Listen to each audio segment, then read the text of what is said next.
Thursday evening. Welcome to Spicer and Company. I'm Sean Spicer. And I'm Lindsay Keith.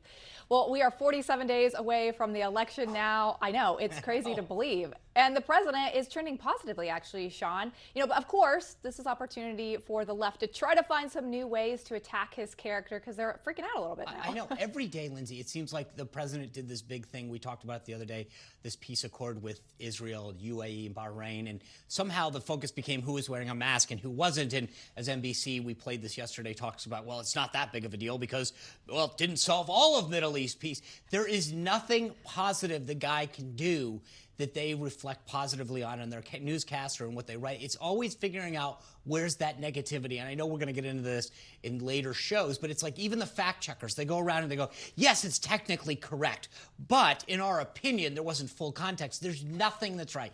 I mean, I know there's one person who will definitely be able to weigh in on this. I want to bring in Dr. Michael Savage, the legendary host of Savage Nation Radio, multiple New York Times bestselling author, and the author of a brand new book out, Our Fight for America. Dr. Michael Savage, welcome to the show. Thank you for being here, and congrats on another great book. Sean, I lost your audio feed. I don't hear you at all, but I think I can answer the question. And the question will be, what is Donald Trump's greatest accomplishment? Is that what you're asking me? God, through the magic of technology. You mentioned it at the end. Put everything else aside. The Middle East accord between Jews and Arabs, it's unheard of. If it was by any Democrat, they'd win 3 Nobel Prizes before they got out of bed in the morning. And yet, you take a guy like Jake Tapper and the others, they find whatever he does is negative. Did they want war, not peace? So he made peace and now they want war between the Arabs and the Jews? They're crazy. Look, Sean, we all know liberalism is a mental disorder. We know that. And I wrote that book in 2006, tongue in cheek. Unfortunately, it was more true than I thought. This is the greatest achievement of any president in many, many, many presidencies. So how can you fault Donald Trump for that? That's the one thing they were not able to stand in the way of. They stood in the way of every other aspect of his agenda, Sean. Michael, you got me now? Yes. Okay, you did a great job answering my first question. So, I mentioned this. You talk about in the book that this is a fight for America. And it is, because you look at what some of these folks on the left and MSNBC are doing. I want to play you a segment of what Rachel Maddow used on her show, showing images of children sleeping on the floor, trying to claim that the president has deliberately hurt family. Let me show it to you quickly. Sorry. It will never not be true that we all lived in a time when the White House ordered the forcible, systematic removal of children from their parents at the border. They outfitted the kids with little Mylar blankets and a lump of padding that was supposed to qualify as a mattress, and they told them to sleep on the floor behind chain link fence, alone in federal detention without their moms and dads. Now, Michael, first of all, I apologize for making you listen to Rachel Maddow, but I'm sure you've heard worse. So here's the thing. At the beginning of that soundbite, she said the phrase, "This is going to be true." So let's talk about the truth and Rachel Maddow for a second. I want to show you this little clip from the show, from what she just showed us. And look at the clip there next to it. You see that, Michael? It's the same image that she used last night talking about Donald Trump, but this is actually from the Los Angeles Times, and oh my gosh, 2014, and you know who was president then, Michael? Obama. Oh my gosh. I thought we were using the truth when we bashed Donald Trump. The lengths to which they go to don't ever seem to stop. First of all, I've called her Rachel Mad Cow for many years because the woman is mad. That's number one. Number two, and I'm not saying this is the way I would like to live, but compared to where they came from, that is a step up in civilization, or they wouldn't be here.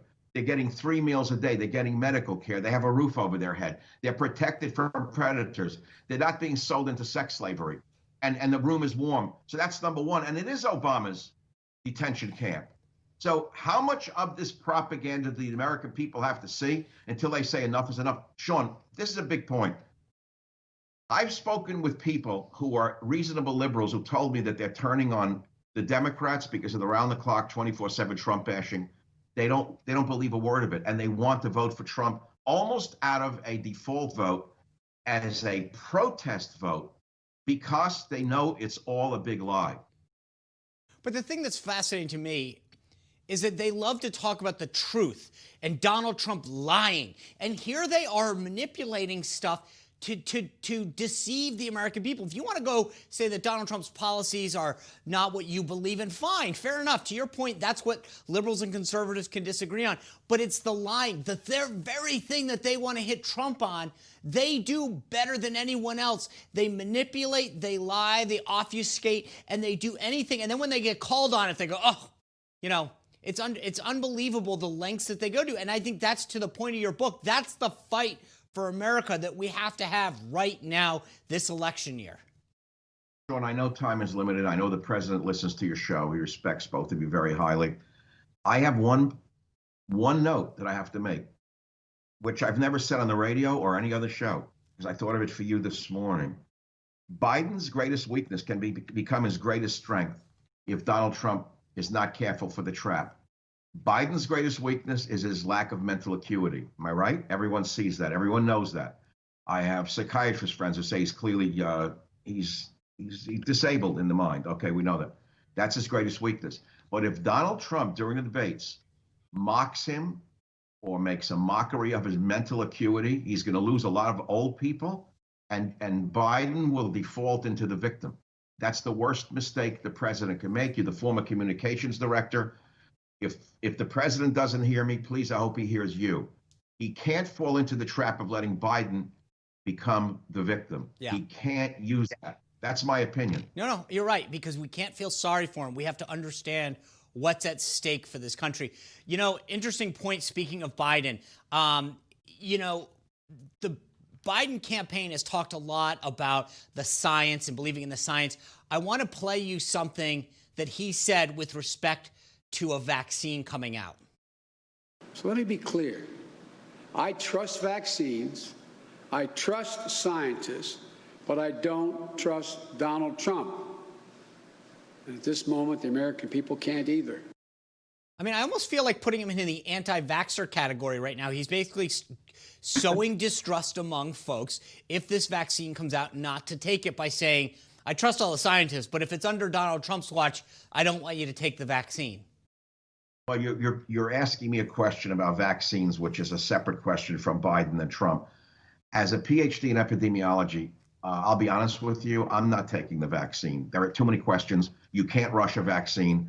The trials have to be much larger. We need more people to be tested before we unleash it on a massive population. I'll be one of those 20 or 30% who will refuse. I will not take it because, at best, vaccines are 40 to 50% effective. That's at best. At worst, we don't know. And secondly, they've been rushing this one. So it has nothing to do with Biden and Trump. It has to do with public health and public safety. So in this regard, I don't know why we're rushing into a vaccine, frankly. I don't think it's advisable or wise. And I don't know what that puts me in. I'm not an anti-vaxxer, but I'm not rushing into taking a vaccine that hasn't been proven, tested on a large enough population of people for me to say, okay, I will take it without fear that I'm going to get sick from it. Well, I get your point. I think that's a logical, scientific way of looking at this. I think the point that I'm trying to make is slightly different, which is that, you know, Joe Biden wants to be able to say that he believes in all of it, but he just doesn't believe under Donald Trump's watch. Anyway, but I do think you make some very solid points about whether or not, you know, it's had time to chill. Anyway, Michael, I want to congratulate you on what will surely be another best-selling book. Congratulations on this, and look forward to having you back sometime soon. Go Donald Trump. That's what the book's about. That's right. All right. Thanks, Michael. Good luck with it. All right. Still to come. Apparently, somebody was watching Seb Gorka during the last election. And guess what? Tom Fitton from Judicial Watch knows who it is. They're both going to be here right after the break. Plus, the president wants more money in the stimulus bill. We're going to ask Trish Regan about what the right move is on that. And actor Jim Caviezel, who played Jesus in The Passion of the Christ, he'll be here. He's going to tell us about his new movie and what it's like to go against the grain in Hollywood. Stick with us.